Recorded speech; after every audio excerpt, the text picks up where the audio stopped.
సిద్ధార్థ్ అని చెప్పనేసరికి చెప్పండి రాజ్ సార్ అని చెప్పాను. కానీ మీరు మీకు సంబంధించిన షేర్స్ అన్నీ కూడా సేల్ చేసుకుని మా కంపెనీ నుంచి తప్పుకుంటే బాగుంటుంది. ఇది మీకు రిక్వెస్ట్ అనుకుంటున్నారేమో. వార్నింగ్, ఆడవాళ్ళతో ఎలా మాట్లాడాలో, ఆడవాళ్ళ గురించి ఎలా మాట్లాడాలో ముందు మీకు అది నేర్చుకోండి.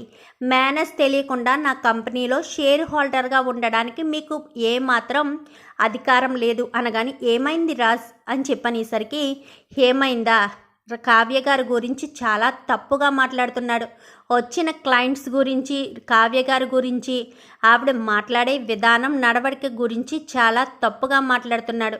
మాట్లాడే విధానం తేడా ఉండడం ఏంటి? కావ్య గారు అలాంటి మనిషా, మీకు తెలియదా అని చెప్పనేసరికి, ఏంటి సిద్ధార్థ్, నీకేమన్నా బుర్ర పని చేయట్లేదా ఏంటి? పిచ్చి పిచ్చి మాటలు మాట్లాడుతున్నావు. కావ్య గారు ఎలాంటి వారో నీకు తెలియదా ఏంటి అని చెప్పనేసరికి, అవన్నీ ఎందుకు, నాకు అవన్నీ అనవసరం. నాకు సిద్ధార్థ్ మాత్రం షేర్ హోల్డర్గా ఉండడానికి వీల్లేదు. మీరు ఏం చేస్తారో నాకు తెలీదు అని చెప్పనేసరికి, సారీ రాజ్, సారీ, నేను మాట్లాడతాను అని చెప్పి ఇంకా అందరూ కూడా మాట్లాడతారు. మాట్లాడేసరికి, నువ్వు ఒక్క క్షణం కూడా ఇక్కడ ఉండొద్దు, దయచేసి వెళ్ళిపో సిద్ధార్థ్. నేను చూస్తే రాజ్ చాలా మండిపడుతున్నాడు. నువ్వు రాజ్తో ఏం మాట్లాడేవో తెలియదు కానీ అంతలా సీరియస్ అవుతున్నాడు. కావ్య తన వైఫ్ అన్న విషయం నీకు తెలుసు కదా. తెలిసే వైఫ్ గురించి భర్త దగ్గర మాట్లాడితే చూస్తూ ఊరుకుంటారనుకుంటున్నావా?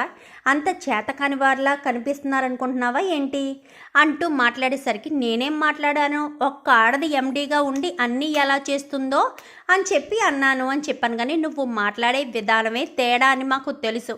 నిన్ను ఎప్పుడూ ఆఫీస్కి కూడా పంపించరు మీ డాడీ.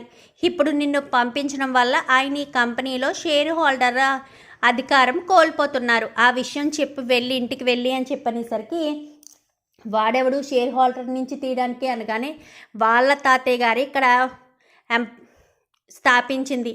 నువ్వు వేరే వేరే విషయం గురించి మాట్లాడు. సీతారామయ్య గారి కుటుంబం గురించి మాట్లాడితే మాత్రం అది నీకు చాలా ప్రాబ్లం తెచ్చి పెడుతుంది సిద్ధార్థ్ అని చెప్పనేసరికి, లేదు లేదు, నేను ఏం చేయలేదు అని చెప్పాను. కానీ ఇంకా రాజ్ అయితే మీటింగ్లోనే కూర్చుంటాడు. మాట్లాడేరా అని చెప్పనేసరికి, మాట్లాడేమో అని చెప్పాను. కానీ సరే, ఎక్కడున్నాడు సిద్ధార్థ్ అనగానే బయటే ఉన్నాడనేసరికి ఇంకా రాజ్ బయటికి వెళ్తాడు. బయటికి వెళ్ళి మిస్టర్ సిద్ధార్థ్ అని పిలిచేసరికి సిద్ధార్థ్ దాగుతాడు. చెంప చెల్లు మనిపిస్తాడు. ఇంకొకసారి కావ్య గురించి ఏదైనా తప్పుగా మాట్లాడితే మాత్రం అస్సలు ఊరుకోను. తను లేడీ అయినా సరే చాలా జాగ్రత్తగా కంపెనీని నడిపించుకొస్తున్నారు. ఆమె సమర్థత ముందు అందరూ సైలెంట్గా ఉంటారు. అలా అని ఆవిడ్ని తప్పుగా మాట్లాడితే మాత్రం అస్సలు ఊరుకోను. వెళ్ళి మీ నాన్నగారికి చెప్పు, ఇలా రాజు కంపెనీ షేర్ హోల్డర్ నుంచి తప్పించేశాడు, నేను చేసిన తప్పిది అని.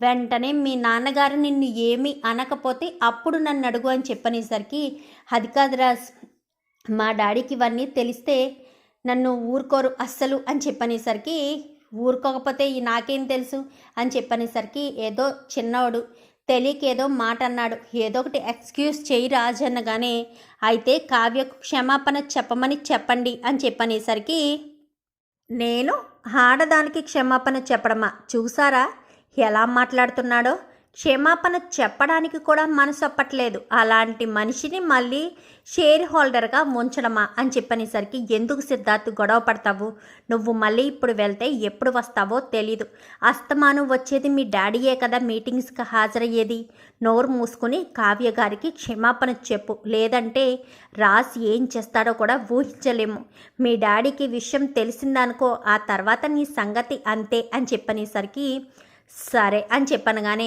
కావ్య గారు అని చెప్పి రాజు పిలుస్తాడు. పిలిచేసరికి కావ్య కాస్త వస్తుంది. వచ్చేసరికి చెప్పు క్షమాపణ అనగానే, క్షమించండి కావ్య గారు అని చెప్పనేసరికి, అలా కాదు, 2 చేతులు నమస్కరించి జోడించి క్షమాపణ అడుగు అనగానే అలాగే అడుగుతాడు. అడిగిన తర్వాత వెళ్ళెక్కడి నుంచి ఇంకెప్పుడైనా ఈ బ్రాంచ్కి మీటింగ్కు వచ్చావంటే మాత్రం అస్సలు ఊరుకోను అంటూ గట్టిగా చెప్తాడు. చెప్పేసరికి, మిస్టర్ రాజ్, మీరు మళ్ళీ తిరిగి వచ్చినందుకు చాలా సంతోషంగా ఉంది. మీరు లేనన్ని రోజులు కూడా కావ్య గారు చాలా చక్కగా ఈ కంపెనీని నడిపించారు. ఇక మీదట మీరిద్దరూ కలిసి కంపెనీని నడిపించాలని ఎప్పుడు మీరిద్దరూ కలిసే ఉండాలని కోరుకుంటున్నాము. ఇంకా మీటింగ్కి అయితే వెళ్తున్నాం కదా, వెళ్ళొచ్చు కదా అని చెప్పాను. కానీ సరే వెళ్ళండి అనేసరికి అసలు ఏమన్నాడు రామ్ గారు వాడు అని చెప్పాను. కానీ ఏదో మాట్లాడేలేండి, నేను రావడంతో వాడు నా దగ్గరికి వచ్చి అలా మాట్లాడేసరికి నాకు చాలా కోపముగా అనిపించింది. ఇంతకీ మీ పేరు కళావతినా కావ్యనా అనగానే నా పేరు కళావతి కాదు కావ్యని, కళావతి అని ఇష్టమైన వాళ్ళు పిలుస్తారు అంతే, అందుకే ఆ పేరు కొంతమందికి మాత్రమే తెలుసు అని చెప్పనేసరికి ఓహో అయితే నేను పిలవచ్చన్నమాట అని చెప్పాను. కానీ మీ ఇష్టం అది అని చెప్పి కావ్య చెప్పేసి లోపలికి వెళ్ళిపోతుంది.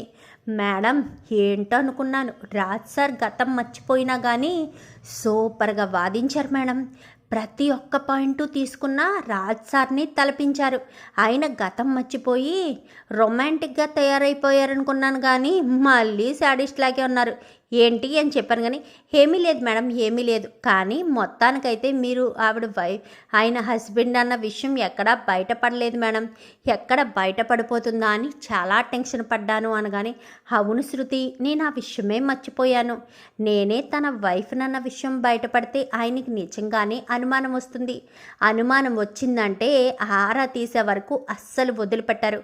పైగా తన మెంటల్ కండిషన్ బాగోలేదు కదా, నిజం ఎక్కడ తెలుస్తుందా అని టెన్షన్ పడ్డాను. ఏదైతే ఏమైంది మేడం, మొత్తానికైతే సిద్ధార్థ గండం గడిచింది కదా అని చెప్పాను. కానీ నిజమే శృతి, సిద్ధార్థ గండము గడిచింది. ఇంకెప్పుడు సిద్ధార్థ్ ఇటు వైపు కూడా రాడు. ఇప్పుడు వీడెళ్ళి యామనికి చెప్తాడు రాజు నన్ను తిట్టాడని. రాజ్కి గతం గుర్తొచ్చేసిందేమోనని యామని కంగారు పడుతూ ఉంటుంది. ఏమనుకుంటుందో ఏంటో అని చెప్పనేసరికి ఎందుకు మేడం, ఆ యామని రాజ్ సార్ వెంట పడుతుంది, రాజ్ సార్ ఏమో మీ వెంట పడుతున్నారు. ఇదేదో ట్రయాంగిల్ లవ్ స్టోరీలా ఉంది అని చెప్పాను. కానీ ట్రయాంగిల్ లవ్ స్టోరీ ఎలా అవుతుంది శృతి, నా భర్త నన్ను ఇష్టపడుతున్నాడు, నేను నా భర్తని ఇష్టపడుతున్నాను. యామని ఏం మధ్యలో వచ్చింది. ఆటలో అట్టిపండు అంటారే అలా అట్టిపండులాగే వచ్చి అట్టిపండులాగే వెళ్ళిపోతుంది. తను ఏమన్నా శాశ్వతంగా ఉండిపోతుందా ఏంటి అని చెప్పనేసరికి కరెక్ట్ మేడం, మీరు చెప్పింది అక్షరాల కరెక్ట్. అసలు ఆ యామని ఎవరు మేడం? రాజ్ సార్కి మీరంటే ఎంతో ఇష్టం. మీ మధ్య ఎన్ని గొడవలు జరిగినా రాజ్ సార్కి ఏదైనా ప్రాబ్లం అనేసరికి మీరు ముందుంటారు. రాజ్ సార్ కూడా తనకు ప్రాబ్లం అంటే కావ్యకి చెప్తే సొల్యూషన్ దొరుకుతుందని ఆయన మీకే చెప్తారు. మీ ఇద్దరి మధ్య బాండింగ్ అంత బాగుంటుంది మేడం.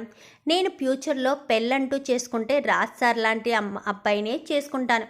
పోనీ మీ రాజ్ సార్నే చేసుకోను. కానీ అయ్య బాబాయ్ వద్దు మేడం, గుడ్ మార్నింగ్ చెప్పినా తంటే, చెప్పకపోయినా తంటే, నిలబడినా తంటే, కూర్చున్నా తంటే, మంచినీళ్ళు తాగినా తంటే, తాగకపోయినా తంటే, వద్దు మేడం. రాజ్ సార్ లాంటి వాడిని చేసుకుంటాను తప్ప రాజ్ సార్ను మాత్రం అస్సలు చేసుకోలేను మేడం. అంటే రాజ్ సార్ నిన్ను స్ట్రిక్ట్గా చూడకుండా ప్రేమగా చూస్తే చేసేసుకుందామని నా భర్తని అనగానే ఎందుకు మేడం, మీరే అదృష్టాన్ని మీ దగ్గర ఉంచుకోండి, నాకు వద్దులేండి అంతటి అదృష్టం. కానీ రాజ్ సార్ దగ్గర జాబ్ చేస్తున్నాను. సారు కోపం వచ్చినప్పుడు కోపపడినా ఆయన మా అవసరాలేంటో తెలుసుకుంటారు. తెలుసుకుని నేనున్నాను ముందు అన్నట్టుగా ఆయన ప్రతి విషయంలో ముందుండి మా ప్రాబ్లమ్స్ అన్నీ క్లియర్ చేస్తారు. సార్ దగ్గర నచ్చే విషయం అదే మేడం. ఏదైనా సరే డెడికేషన్గా చెయ్యాలి అంటారు. కానీ సార్ ఐడియాలజీ చాలా బాగుంటుంది మేడం. సార్కి తగ్గట్టుగానే మీ ఐడియాలజీ కూడా సూపర్గా ఉంటుంది. ఇద్దరికీ అలా కాంబినేషన్ కుదిరిపోయిందంతే. కానీ మీ పెళ్ళి జరగడం ఒక వింతే కదా మేడం అని చెప్పాను. కానీ అదే గుర్తుపెట్టుకునేవారు చాలా రోజులు. తర్వాత తప్పు నేను చేయలేదని తెలిసాక అది వదిలేశారు అని చెప్పి శృతి కావ్య మాట్లాడుకుంటారు. మొత్తానికైతే సిద్ధార్థకి షాకే ఇస్తాడు రాజ్ అయితే. చూద్దాం మరి రాబోయే ఎపిసోడ్స్లో ఇలాగే జరగాలని మీరు కూడా కోరుకుంటే వీడియో నచ్చితే లైక్ చేయండి, ఛానల్ని సబ్స్క్రైబ్ చేసుకోండి, పక్కనే ఉన్న బెల్ సింబల్లో ఆల్ పై క్లిక్ చేయండి. Thank you for watching.